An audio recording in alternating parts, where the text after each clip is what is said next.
everybody, once again, this is C of C's Counsel. Welcome to my YouTube channel. If this is your first time, if this is not, then you should know that we are in March, which is the month of alignment right here. And still on this journey of alignment, today we are going to be looking at something very profound, which is outgrowing people without becoming proud or bitter. From last week's video, we were able to see that sometimes growth is not exciting. It feels like distance, it's lonely, right? You start noticing that conversations don't connect the way they used to. Suddenly you're asking yourself a very difficult question. How do I move on from this place without hurting these people? How do I outgrow this stage, leaving the people that I once knew behind without creating a room for resentment, for bitterness, for malice, even as we all move on with our lives? That is the core of today's video. You see, one of the most delicate tests of growth is how you treat people who can no longer walk at your pace. Spiritual awareness was never meant to elevate you above others. If anything, it increases your responsibility to remain humble. Because if you're not careful, growth can slowly turn into comparison, and comparison quietly breeds pride. You know, that feeling of, well, I have gone beyond the state that they are in, I have outgrown this state, I am doing much better than they are doing right now, so I need to move on from there. That is pride creeping in. Outgrowing people does not automatically mean that they are bad for you. Sometimes what it simply means is that that season that connected you has changed. And many people don't understand this, and this is where they stumble. You want to look at the season, not the people. Your attention should be on the season that has ended, not the people. You don't just use a sharp scissors and cut them out of your life. No. Wisdom dictates that you find a way to move on without breeding resentment, without breeding malice. I'm going to be showing you how shortly. First of all, you don't need to make loud announcements like posting on your socials. The past is past. 20 friends cannot play together for 20 years. For who exactly? Who is the audience exactly? Who are you making those claims to? Do you realize that if I were your friend who has been playing with you for the past 20 years, I come across this, coupled with the fact that I have been seeing that you're keeping your distance based on the last video, how do you think I am going to, understand what is happening right now? You don't need a sharp scissors to cut off people from your life in the season of growth like this. What you need is wisdom and discernment.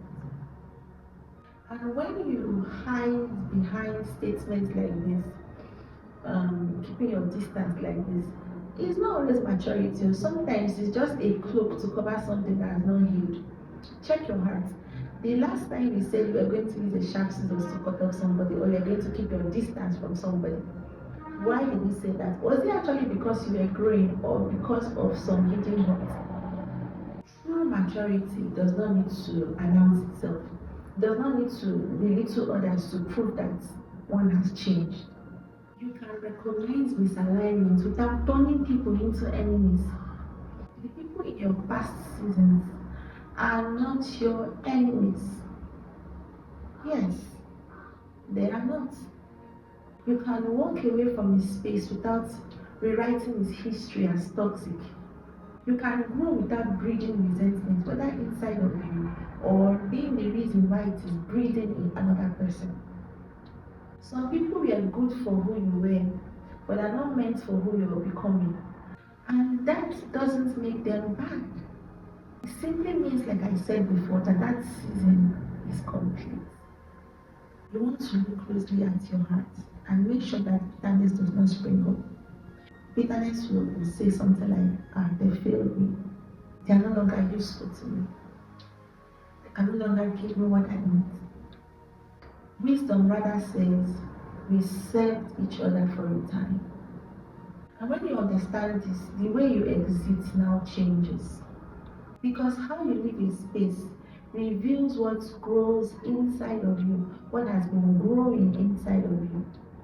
Growth that is rooted in God will always produce humility, not a feeling of superiority. Like I said, you don't have to make dramatic announcements. You don't have to explain your journey to anyone. Sometimes the most mature exit is quiet, really quiet. Maintain boundaries, but be careful to keep your heart soft. And most importantly, take some time to reflect. I keep talking about reflection a lot. Try to understand not just what others did, but what you learned from that season. Because every relationship shapes us in some way. Exiting well is not about making statements. It's about living with integrity, preserving your peace, respecting the journey that was once shared, and what is ahead of you. If this message resonated with you, take a moment to reflect on the spaces that you're transitioning out of and where God is leading you into. Well, don't forget to share this video with somebody you know might need to hear this. And if you're yet to subscribe, please do that. Like, comment. I am so eager to have this conversation with you guys. So please drop a comment in the comment section, and thank you so much for watching. And if you value conversations like this on growth, spiritual awareness, emotional intelligence, relationships, then Sis Counsel is the place for you. Until the next video drops, bye.